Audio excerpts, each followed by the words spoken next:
I once searched my name on the dark web. Don't do stupid things like me. I was 19 years old at that time. At the beginning of that year, my girlfriend 𝐓𝐫 and her family very warmly let me live in their guest room. I can solve most of the computer problems they encounter. They like me very much. 𝐓𝐫 is a very good person. Their house is in the suburb. In addition to several streets, there is a library and a cafe. There is a free wireless network inside. These places are convenient for me to make money online. Until I move out and live in a small apartment, I use those resources. I learned how to use an onion browser to buy things that should not be bought. Then I realized economic independence. I often go to skateboard parks to sell products that come from the deepest part of the internet. The business is very good. As a young man who has been abandoned for many years, I am looking for something that can give me a sense of control. A childhood without anything will make you like this. I can get everything I want in the internet world. This gives me a sense of power. Things are going very well. Until one evening in July, I sat in the corner of the second floor of the 𝐓𝐵 bookstore, next to the self-help area. I can always do my job very well here. This store is about to close, so I don't have to worry that many customers will come in. Even if there is a fake IP address, I will never risk working at home. Products are always sent to an email, not my real address. Now that I think about it, these security measures are useless, but they still give me a sense of security. Although this sense of security is just my delusion, I have confirmed that there is no camera around the position I am sitting in. That is a small piece of space away from the crowd. I always like to hide under the trees. After drinking a cup of coffee and searching for 15 minutes, I started to get a little bored. So I entered my name, Joshua Wills. I didn't expect that hundreds of crises would appear in the search results, but it's the third link. The first link is about a ghost trip in New Jersey. The name of the tour guide is similar to mine. The second link is a bloody website that I am not interested in. Although I am a person who seeks excitement, I don't read the media that hurts others. I was attracted by the title, so I clicked on the third article link. It's about a TV show. The title says, A Brief Life of Joshua Wills.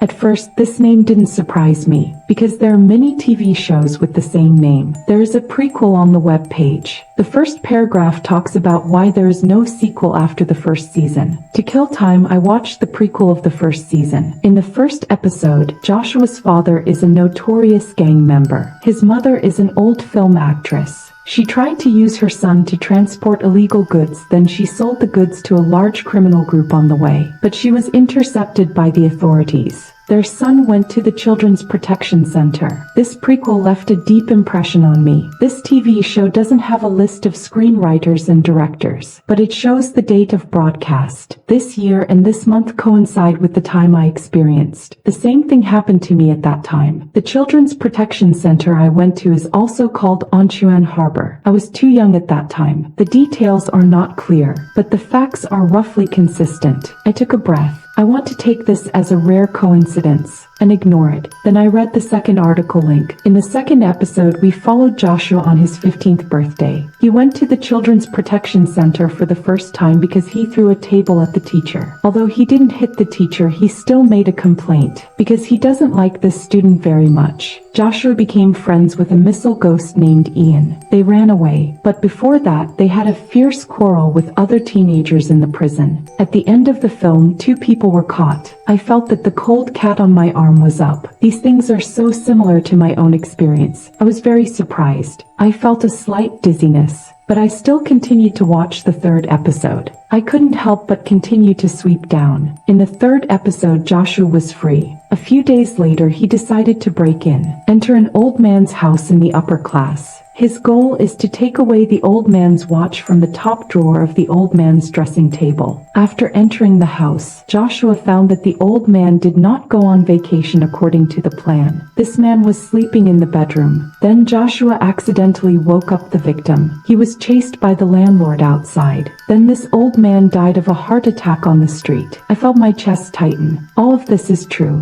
but I have never told anyone about this story. This is one of the most guilty memories for me. I read the next 2 episodes. In the 4th episode, Joshua often had nightmares. In the dream, the old man crawled out of the ditch and strangled him to death. He complained to a teacher about his nightmare. The teacher recommended a doctor. Joshua didn't like the feeling of anti-anxiety drugs. In the end, he sold these drugs. A girl he had a date with took too much drugs and went to the hospital. Although he survived, Joshua still felt terrible. But he didn't stop this business. He bought a computer with the money he earned. He met a group of credit card frauds in the mall. From them, he learned how to spy on other people's privacy. In the 5th episode, Joshua discovered the dark web. At first, he used the dark web to sell low-level harmful drugs. Later, he saw some news about his accomplice being arrested on the news headlines, and he is still engaged in illegal activities. I watched the broadcast date of the 6th episode. It was within 24 hours of my experience. In the 6th episode, Joshua entered a bookstore. He stole their internet and tried to make money.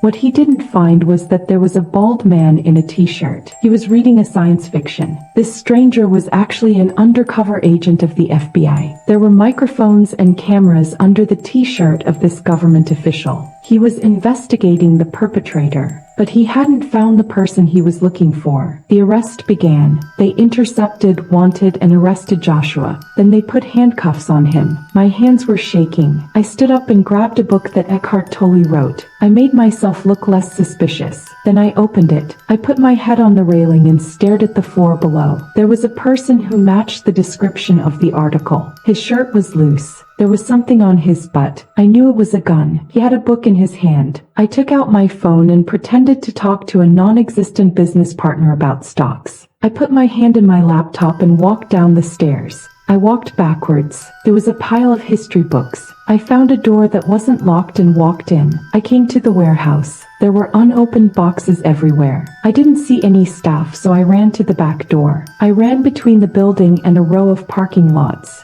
I ran past a gallery and a liquor store. I slowed down. On the way, I found a fast food restaurant called Burundi. It was closed. It was dark inside, but the neon lights were still on. There was a picnic table on the lawn in front of the door. I sat down there. I opened my laptop again and connected to their free wireless network. I browsed the rest of the world's chronicles. The rest of the time was for the future. I read the guide to the next episode while wiping the sweat off my forehead. Episode 7, he was called by the media as the market operator of the dark web. 3 of the 7 accusations were finally convicted. After agreeing to cooperate with different institutions, he was released in advance. He became a network security consultant and a social engineering expert. After giving a keynote speech outside the city, he returned to his hometown. His girlfriend, 𝐓𝐫, and her family were killed. I felt visual fatigue. My breath became shallow. Episode 8, Joshua went to his house. There was dry blood on the wall. Every corner was destroyed. The body was lying on the sofa in the living room. Joshua called the police. For several days in a row, he was called the top suspect by the media. In the end, he finally cleared his name, but the psychological trauma made it difficult for him to bear. I thought about these words. Although I was still young, I really loved 𝐓𝐫. Episode 9, Joshua went to the mental hospital. He stared at the wall with a cushion. It seemed that these walls would talk to him. The police did visit him. They hoped to get more information. They told Joshua the massacre he encountered was committed by a fierce serial killer. The identity of the killer has not yet been determined. Episode 10, Joshua jumped out of the window. His ankle was fractured. The sound of the whistle made him able to cross the field. He walked to the nearest highway. He walked into the traffic. A long-distance truck was out of control next to him. It hit a row of vehicles. He walked to the nearest lake. He pressed his pocket with a stone. He waited until it was dark. Then he walked into the abyss at the bottom of the lake. The last thing we saw was his hand breaking the water. Before his fingers touched the water, the starlight shone on his skin. The last few drops of water he swallowed caused a bubble to float to the surface of the water. I clearly felt the direction of my remaining life. 4 black SUVs stopped at the parking lot. They circled around me. Men in black suits and the undercover agent in the bookstore came to me. Although I did not resist, they still pushed me to the ground and made my shoulders dislocate. They also kicked my chin several times and then tied me up. After I agreed to cooperate with the arrest of people like me, I did get a sentence in prison. After being released, I tried to visit this chain again, but I failed. I don't understand how that article exists. I don't want to give in to the fixed arrangement of fate. The experience of escaping reading from the bookstore gave me confidence. I believe I can change the ending of the dark web prophecy. This kind of positive thought is the only motivation for me to live. Now I should go to 𝐓𝐫𝐿's house. He didn't reply to my messages all morning.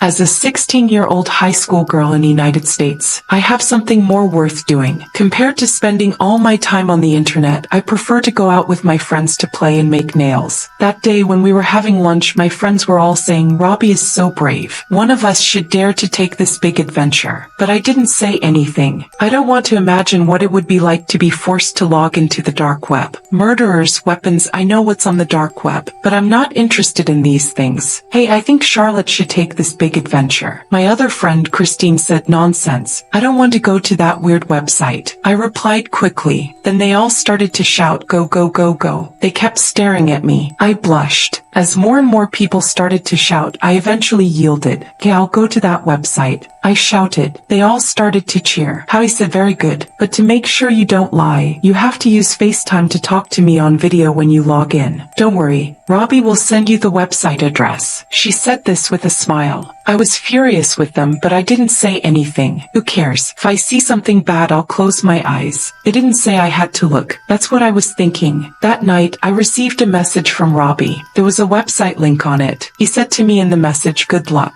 When I saw this message, I got goosebumps. But I didn't back down, because I knew they wouldn't let me go. I downloaded the website address to my computer and talked to Kylie on video. This is so stupid. I can't believe I was persuaded by you. Don't be afraid. How about this? All you have to do is click on the link on the website. I'll tell everyone you've logged in. They'll believe you. Kylie said on the phone, the website is downloaded. I was taken to a black page. There's a skull in the middle and a series of red links. When I decided to click on the third link, I took a deep breath. Then I was taken to an auction website. At first it didn't look bad, but then I looked at those auction items. Each auction item has a link. There's a woman's name on it. I just clicked on a link. There's a picture taken from the car. She looks about my age. She has dark brown hair and green eyes. There's an introduction below the picture. Tiffany Smith, 16 years old. School Adelaide High School. Parents Masha and Gordon Smith. Hair color brown. Eyes green. Price $20,000. What kind of crazy auction is this? The auction item is a girl? I said with a trembling voice. Are you serious? Then call the police. She yelled on the phone. Just when I was about to hang up the phone and call the police, I logged in. Because I saw the name at the top of the product list, Charlotte Miller. I was so scared that I cried. I clicked on the link next to my name. There's a picture taken from the car. She looks about my age. Charlotte Miller, 16 years old. School Adelaide High School. Parents Masha and Gordon Smith. Hair color brown. Eyes green. Price $20,000. I screamed and started crying. Kelly tried to talk to me, but I couldn't hear her. I hung up the phone and ran to my parents' room. They heard me. Before I went in, they ran out. I told my dad about the website. He and my mom looked at the website together. Then they called the police. Because the link can't be traced, the police couldn't figure out where the website came from. They said they would let a police officer stay nearby in case of an attack. Then they left. That night, I slept in my parents' room. How did they know about this? Are they going to arrest me? I've been thinking about this all night. I told this to Kelly and my friends. They were shocked. They apologized to me, saying they shouldn't have forced me to log on to the website. They suggested we go shopping later so I could forget about it earlier. I agreed. We agreed to meet at the mall at 4 o'clock. I asked Kelly if she could go home with me, but she said she wanted to take my mom's car. I was so scared. I called my parents again and asked if they could pick me up, but because of the traffic, they didn't go home yet. I don't know why, but I got up and started walking home alone. You'll be fine. You only have 15 minutes to get home. And it's afternoon now. There are so many people out there. No one will run away. I told myself this as I walked. But as I kept walking, I saw a man behind me and he was walking very fast. I accelerated, but he was still following me and he was speeding up. I was so scared. I started running and didn't look back. I searched for the front door key as I ran home. As I was about to lock the door, I felt a stabbing pain in my shoulder. Then the world was in darkness. When I woke up, I found myself in a dark room. The only light source was the computer in front of me. There were at least 50 people. When I tried to move, I found myself tied to the ground. I screamed and begged for help, but there was nothing I could do. Then when I looked at the camera, I found a man walking out of the dark. He was wearing black jeans and a black jacket. I couldn't see his face in the dark. He walked behind me and whispered to the computer how much money he had. In fear, I saw people in the video meeting bidding $60,000, $80,000, $90,000. The highest bid was $115,000. After that, no one bid. Then the man said once, twice, thrice. 2 days later, tears rolled down Kylie's eyes. She looked at the notice in her hand saying that Charlotte Miller was missing. When she saw the picture of Charlotte smiling on the poster, she cried even more. Charlotte on the poster had golden hair and brown eyes. She looked so happy. I'm sorry, Charlotte. Some people are afraid to open the dark web, but most people don't even know how to open it. I'm already too used to exploring the inside of the dark web and the evil in its darkest corner. At that time, sitting in the office at home, I felt very boring and lonely. When you have no one to share with, having a 2-story house with 4 bedrooms and a huge backyard will only make you feel more boring. So I want to have a dog. I typed in the word dog in the search bar, but only one ad popped up. I clicked on it, selling a small dog. Pure male wolfhound, $500. Delivery. There's also a photo. There is a very cute little black dog on it. I've never heard of a wolfhound before. It doesn't look like the dog I've seen before, but I don't know much about dogs. I'm not the kind of person who likes to pick and choose, so I entered the information of the credit card and then clicked the purchase button. A few days later, an eye-opening deliverman knocked on my door. There was a huge dog box at his feet. It was pitch black inside. I couldn't see anything. He shook his hand and handed me a piece of paperboard. I signed. Then I moved the heavy box into the house. I thought this dog was very lively. When I picked up the box, it was moving inside. Compared to a puppy, it felt more like a giant cat. Its weight didn't seem to match what I saw in the photo. I briefly doubted whether I had sent the wrong goods. I almost ran back to chase the deliverman, but when I opened the box, he was there. A cute little black dog came over hesitantly and ran towards me. The little guy started to lick my face. I laughed and fell to the ground. At this time, my fear was immediately eliminated. I let it jump on me. We rolled around on the floor. After a while, a smile appeared on my face. When I played with this puppy, I felt very happy. I took the puppy around the house. First, I took it upstairs to my bedroom and office. It was embroidered in the guest room and the other room. I took it to the basement and the small bed I bought for it, but it didn't seem to be particularly interested. The strangest thing about this puppy is its weight. It's a strong little guy. When I tried to hold it up, I really felt very, very heavy. It doesn't make sense. The more I think about it, the more I feel wrong. I try not to think too much. I decided to take my new puppy for a walk in the park. I tried to put on the dog leash I recently bought for it, but it's always wrong. It seems that the collar is too small for it. But the fact is not so. I can see this very clearly. When I was fighting with the dog leash, I saw 2 pictures in an instant. This made me feel even more confused. In a reality, I can see my puppy, and the other picture is like a broken mirror, a piece of glass. There's a huge wolf-like dog on top of it. Some of its fur is gone. Bones and exposed muscles are exposed from the buttocks and ribs. This beast has an old, unyielding face. It's got sharp teeth. It's hollering at me. Its sharp, old-fashioned eyes are white because of the white viscera. It seems to see through my soul. This puppy is covered in blood. It's like digging something in the ground. Soon we walked along the street to the park, but I found that I had no memory of leaving home. I noticed that this puppy was back to normal. The dog leash wasn't tied, but it seemed to be doing well. It's been by my side all the time. When I called it, it responded quickly. Even though it's still young, it seems to have been trained well. So I decided to continue walking to the park with it. It was a Saturday afternoon. It was quiet outside. I didn't see anyone before I got to the park. As soon as I got to the park, I saw a few other people taking their dog for a walk in the open space. It was a huge lawn. People often ignore the rules to let the dog out. So when the puppy was walking freely there, I didn't feel as uncomfortable as I did when I was walking on the street. At first, no one noticed us. But then other dogs smelled my puppy one by one. They raised their ears and stared at us. They seemed to be scared. My puppy started running towards them. I saw the owner of the dog staring at me. They opened their mouths. I don't know why, but I suddenly felt scared. I don't understand. It's just a puppy. Then they started to turn around and run away. I was chasing the puppy and thinking, what are they afraid of? At that moment, it happened again. A small part of my memory in my life disappeared. The first second, I was still chasing the dog in the park. The next second, we went back home. It was like I lost the last part of my life. It was like a second ago. We were still in the park. My puppy ran away from me. I was chasing it. But now we went back to my living room and watched TV. I took out my phone and checked the time. It was 4:30 p.m. More than 2 hours had passed. I lowered my head and saw the puppy lying on my feet. What happened, puppy? Asked the dog. It was like it could answer me. It continued to bark. I noticed that there was blood on its paws and face.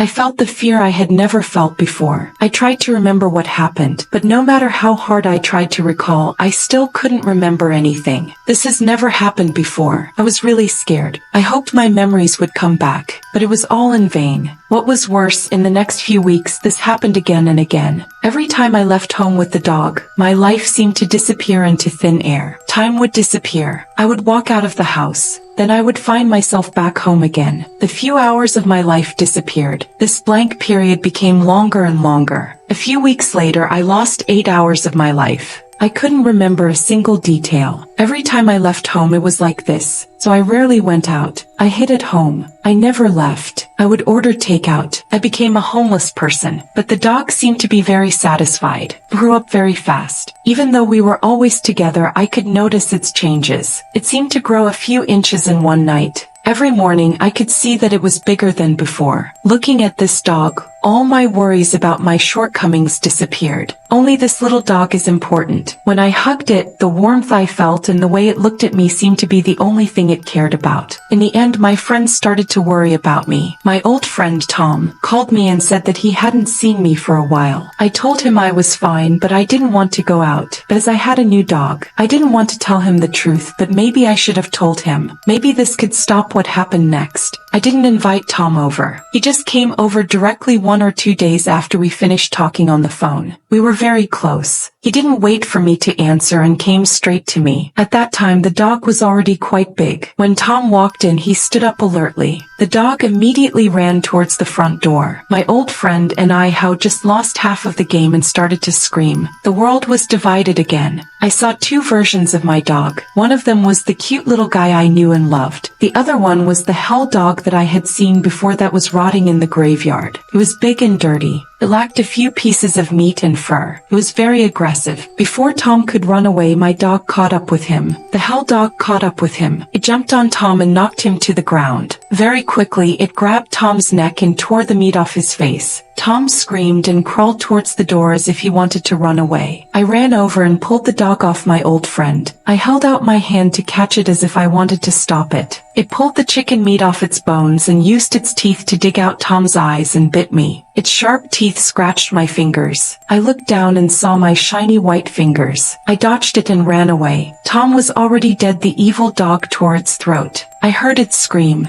I screamed and closed the door behind the office and locked it. I returned to my office where it all began. I was afraid to walk out of the door. Now the hell dog had tasted my meat. I suspected it was unable to resist its desire. I could hear its growling and scratching outside. After eating my best friend alive, it was hungry again. In addition to waiting for my inevitable death, I didn't have much to do. So I decided to visit the dark web again and investigate. I went through a series of back doors and returned to the hidden website. I clicked on the secret icon hidden in the strange website. As soon as I entered the dog in the search bar again. The same ad popped up. It was exactly the same, selling small dogs, all kinds of southern wolf dogs, $500, delivery. This time I decided to send a message. It was a man named Wolfman. I bought a female dog. He has killed my friend, and I'm sure it's eating my memories. The creature you bought was not a dog. It was a creature that was born of flesh and blood. Looked a bit like a wolfman. Sounded more like a wolfman. Can I return the goods? No, the goods have been sold. No return. Then Wolfman left the chat. He disappeared at the top of the web again. There was only me and a beast left. It grabbed my door and wanted to come in. I believe it will be able to come in, and when it comes in, I don't know what it will do, but I have a good idea.